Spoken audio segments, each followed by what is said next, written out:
अस्सलाम वालेकुम नाज़रीन, उम्मीद करती हूँ आप सब खैरियत से होंगे। आज की इस वीडियो में हम बात करेंगे drama serial Kurulus Osman season 4 episode 104 के बारे में। चैनल पर आप नए आए हैं तो चैनल को सब्सक्राइब कर दीजिए। आज के एपिसोड का आगाज़ कुछ इस तरह से होता है। उस्मान साहब जैनमाज़ पे बैठे दुआ मांग रहे होते हैं। क्या अल्लाह, मैं तकलीफ़ महसूस कर रहा हूँ। मेरा बेटा उरहान तकलीफ़ में है। वो कबीले का सरदार बनना चाहता था, लेकिन अब वो अपने आप को बोझ समझ रहा है। या अल्लाह, मुझे इस इम्तिहान में सब्र करने की तौफीक दे। तू ही शाफी है, तू ही शिफा दे सकता है। मेरे बेटे को मुकम्मल शिफा अता कर, आमीन। ये कहने के बाद उस्मान साहब दुआ मुकम्मल कर लेते हैं तो शेख अदब अली साहब वहाँ पे आते हैं। शेख अदब अली साहब को देख के उस्मान साहब उनके गले लग के रोने लगते हैं और कहते हैं, यकीनन ये मेरे लिए बहुत बड़ा इम्तिहान है मेरे शेख, ये मेरे लिए बहुत मुश्किल तरीन है। शेख अदब अली साहब ये सुनने के बाद कहते हैं, आप कहते थे ना उस्मान साहब कि मैं हज़रत इब्राहीम अलैहिस्सलाम के रास्ते पर चलकर तमाम नाबूदों को ख़त्म कर देना चाहता हूँ। तो ऐसे मुश्किल रास्तों में ऐसी आजमाइशें आती रहती हैं उस्मान साहब। उस्मान साहब कहते हैं, ये झूठे माबूदों की तरह नहीं है, ये मेरे बेटे पे गले की छुरी की तरह है। अब मुझे महसूस हुआ कि हज़रत इब्राहीम अलैहिस्सलाम के लिए कितना कठिन मरहला था। मेरा बेटा खुद को बोझ समझ रहा है। वो इसलिए ऐसा कह रहा है कि वो हमारे कबीले की मदद नहीं कर पाया। वो चाहता था वो एक सरदार बने और कबीले के लिए कुछ करे। ये सुनने के बाद शेख अदब अली साहब कहते हैं, उस्मान साहब, अगर हमारे लिए मुश्किलात और मुश्किल आजमाइशें ना हो तो हम अपने रब की कुर्बत कैसे हासिल कर सकते हैं। और ये मत भूलिए कि वो मुश्किल इम्तिहानात अपने प्यारों को ही देते हैं और हमारे पास जो भी चीज़ें वो हमारी आजमाइश के लिए ही हैं और वक्त आने पर वो हमसे सब कुछ ले लेगा। हमें हर हाल में अपने दिल पर हाथ रख के अल्लाह का शुक्र अदा करना चाहिए।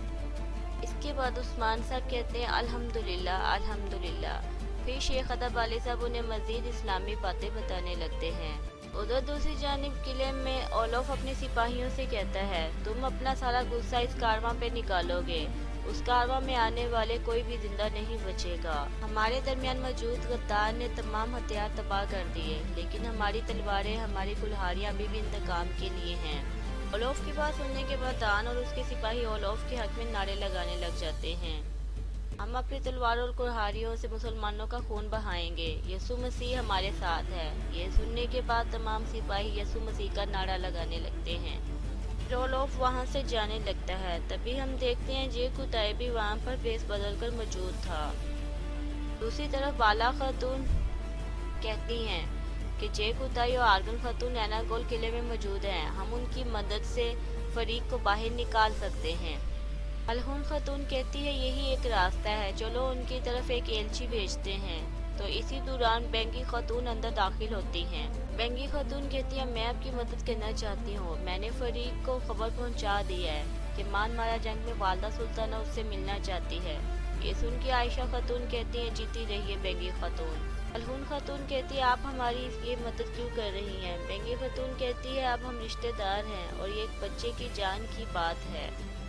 ये सुनने के बाद बाला खातून कहती है, ठीक है, फिर हम इंशाल्लाह फरीक को घात लगाकर गिरफ्तार करेंगे।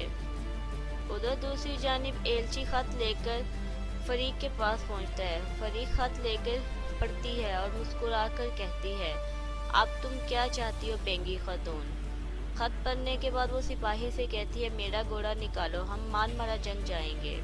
दूसरी तरफ इसमें सुल्ताना जंग की तैयारी कर रही होती है। वो औकतम साहब और बेंदर बे से कहती है, हर चीज़ तबाह हो जाएगी, हमें बहुत सारा नुकसान भी होगा, लेकिन हर तरफ से मैं ही जीतूंगी। मैं अपने लोगों के लिए अपनी कीमती जान को खतरे में डाल रही हूँ। बेअंदर बे जवाबन कहता है, तमाम तुर्कमानों की मुहाफिज वालिदा, अल्लाह आपको हमारे सरों पे सलामत रखे। ये सुनने के बाद इसमें सुल्ताना कहती है, जंग खत्म हो जाने के बाद तुम्हें एक बहुत खुशखबरी मिलेगी और आपको भी औकतम साहब, सही रास्ते का इंतखाब करने पर आपको भी इनाम दिया जाएगा। फिर इसमें सुल्ताना कहती है, सबसे पहले हमें फ़ौज को तरतीब देना होगा और इस बार जो भी खर्चा आएगा वो आप करेंगे बेअंदर साहब। ये सुनने के बाद बेअंदर भी मुस्कुरा के कहता है, मेरा तमाम तर खजाना आपके लिए हाजिर है वादा सुल्ताना। इसमें सुल्ताना कहती है, बेफिक्र रहो, तमाम सरदारान हमारी मदद करेंगे। ये एक अजीम जंग है, तुम इसका तसव्वुर भी नहीं कर सकते बेअंदर बे। बेअंदर बे कहता है, 3 अजीम फौजी, क्या ये काफ़ी नहीं है वादा सुल्ताना? इसमें सुल्ताना कहती है, पहले हम उनकी फौजें देखेंगे। फिर वो औकतम साहब से कहती है, औकतम साहब आप क्यों परेशान रख रहे हैं? औकतम साहब कहते हैं, मैं ये सोच रहा हूँ क्या सरदारान अभी तक नहीं आए।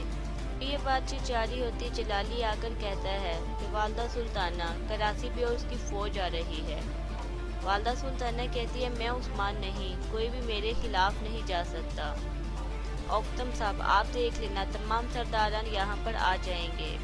उधर दूसरी तरफ उस्मान साहब अपने बेटे अलाउद्दीन के साथ एक लकड़ी की कुर्सी अपने बेटे उरहान के लिए बना रहे होते हैं। अलाउद्दीन कहता है, बाबा मैं आपसे एक बात करना चाहता हूँ, लेकिन आप गुस्सा ना कीजिएगा। उस्मान साहब कहते हैं, अगर मुझे गुस्सा करना पड़ा तो मैं गुस्सा करूँगा मेरे बेटे। अलाउद्दीन कहता है, अल्लाह मेरे दिल की बात को जानते हैं बाबा, जब से मेरा भाई इस हालत में है मैं बहुत परेशान हूँ। आप मुझे मौजूदा कहते हैं, लेकिन मैं मौजूदा नहीं, मैं इम्तिहान ही इम्तिहान हूँ। मैंने अपने भाई को तकलीफ दी और उस पर वार किया, शायद मुझे होना ही नहीं चाहिए था। तो सुनने के बाद उस्मान साहब अलाउद्दीन से कहते हैं, मेरे बेटे ऐसी बातें मत करो। अलाउद्दीन कहते हैं, मुझे अपने भाई पर वार नहीं करना चाहिए था। उस्मान साहब कहते हैं, मेरे बेटे इधर देखो, अपना सर उठाओ, मेरी तरफ देखो। जिन्होंने तुम्हारा इस्तेमाल किया वो तुम दोनों भाइयों के दरमियान इख्तलाफात पैदा करना चाहते थे, इसमें तुम्हारा कोई कसूर नहीं है मेरे बेटे, लेकिन हम उनके जाल में नहीं आएंगे। तुम्हारा भाई बहुत जल्द शिफा याब होगा और अपने पाँव पे खड़ा होगा, तुम्हें अफसोस करने की ज़रूरत नहीं है। तो दूसरी जानिब एक तुर्क काफिला जा रहा था, ओलोफ के सिपाही उस पर हमला कर देते हैं। ओलोफ कहता है, सबको मार डालो। वहाँ पर एक बड़ी लड़ाई शुरू हो जाती है। ओलोफ और उसके सिपाही तुर्कमानों को बहुत बेरहमी से मार रहे होते हैं। कुछ देर के बाद वो तमाम तुर्कमानों को शहीद कर देते हैं, जिसके बाद वो ओलोफ के नारे लगाते हैं। उसी दौरान ओलोफ और उसके सिपाहियों पर एक तरफ से हमला होता है। फिर देखते ही देखते तुर्कुस साहब अपने सिपाहियों के साथ सामने आते हैं। ओलोफ कहता है, अपनी ढालें संभाल लो। तुर्कुस साहब कहते हैं, ओलोफ तुम्हें अपने किले से बिल्कुल भी बाहर नहीं आना चाहिए था, मुझे खुशी है अब मैं तुम्हें मार दूंगा। ये सुनने के बाद ओलोफ कहता है, तुम्हें सिर्फ मेरी खूनी तलवार ही मिलेगी तुर्कुस साहब। तुर्कुस साहब ये सुनने के बाद कहते हैं, हमला कर दो। फिर तमाम सिपाही ओलोफ के साथ और ओलोफ के सिपाहियों के साथ लड़ना शुरू हो जाते हैं और एक ज़बरदस्त लड़ाई शुरू होती है। दूसरी जानिब फरीक अपने साथियों के साथ जंगल के रास्ते से जा रही होती हैं। बाला खातून अपनी साथियों के साथ वहाँ पर मौजूद होती हैं। तभी एक खातून उन्हें बताती है कि वो लोग आ रहे हैं बाला खातून। इसके बाद बाला खातून कहती है, चलो बाजियान इन पर हमला करते हैं, जहाद आप सबको मुबारक हो। इसके बाद बाला खातून और उसकी साथी उन पर हमला कर देते हैं। फिर अल्लाह अकबर का नारा लगाते हुए उन पर हमला करते हैं। कुछ देर के बाद बाला खातून फरीक को हमला करके जख्मी कर देती हैं। जैसे ही बाला खातून उसका मुखौटा हटाती हैं तो वो फरीक नहीं वो कोई और होती है। तो इसी दौरान फरीक पीछे से आवाज़ देती है कि पीछे तो देखो बाला खातून। ये कहने के बाद वो बाला खातून और उसके साथियों पर हमला कर देती है। इसी दौरान फ्लैशबैक सीन दिखाया जाता है जिसमें फरीक ख़त पढ़ रही होती है और उसमें बांगी खातून ने लिखा था कि कई ख़वातीन तुम पर हमला करेंगी, इसलिए होशियार रहना फरीक। इसके बाद बाला खातून कहती है, आज तुम्हारा आखिरी दिन है फरीक, आज तुम्हारा खात्मा होगा। ये सुनने के बाद फरीक कहती है, अपने इर्द गिर्द देखो तो सही बाला, आज मेरा नहीं तुम्हारा आखिरी दिन है। आज तुम्हें बचाने के लिए तुम्हारा उस्मान भी नहीं आएगा, फरीक कहती है। इसके बाद बाला खातून कहती है, हाँ तुम्हें बचाने के लिए कौन आएगा, तुम अपनी फ़िक्र करो। इसके बाद बाला खातून इशारा करती हैं तो आयशा खातून अपने सिपाहियों के साथ उन पर तीरों की बरसात करती हैं। दूसरी जानिब दिखाया जाता है तुर्कुस साहब और ओलोफ आमना सामना करते हैं। तुर्कुस साहब कहते हैं, अब तुम्हें उन तमाम मासूम जानों का हदिया देना होगा ओलोफ। इसके बाद तुर्कुस साहब ओलोफ की टांग पर तलवार मारकर ओलोफ की टांग को जख्मी कर देते हैं। तुर्कुस साहब कहते हैं, तुम्हारे सिपाही एक एक करके गिर रहे हैं, अब वक्त आ गया है कि मैं तुम्हारा सर काटूं। इसके बाद तुर्कुस साहब ओलोफ पर दोबारा हमला कर देते हैं। तुर्कुस साहब उसे दोबारा से जख्मी कर देते हैं। तुर्कुस साहब कहते हैं, अब तुम मेरी तलवार से मरोगे। ओलोफ कहता है क्या तुम्हें क्या लगता है कि मेरे पास कोई और मंसूबा नहीं था? तुर्गु साहब कहते हैं तो तुम्हें क्या लगता है तुम्हारे मंसूबों के बारे में हमें इल्म नहीं? तुर्गु साहब कहते हैं वो देखो, फिर एक लंबे कद वाला सिपाही सामने आ जाता है। तुर्गु साहब कहते हैं ये तुम्हें बचाने वाले थे, हमने तुम्हारे तमाम सिपाहियों का खात्मा कर दिया है ओलोफ। के बाद वहाँ पर फिर एक लड़ाई शुरू हो जाती है। ओलोफ को जख्मी हालत देखने के बाद दान और फडूदी उसके पास आते हैं और कहते हैं अब हम मजीद नहीं लड़ सकते ओलोफ, हमें यहाँ से निकलना होगा। ये कहने के बाद वो ओलोफ को वहाँ से ले जाने लगते हैं। तो नाजरीन, इसी के साथ आज के एपिसोड का इख्तिताम होता है। ये वीडियो आपको कैसी लगी कमेंट ज़रूर कीजिएगा। अपना और अपनों का ख्याल रखिएगा। अल्लाह हाफिज़।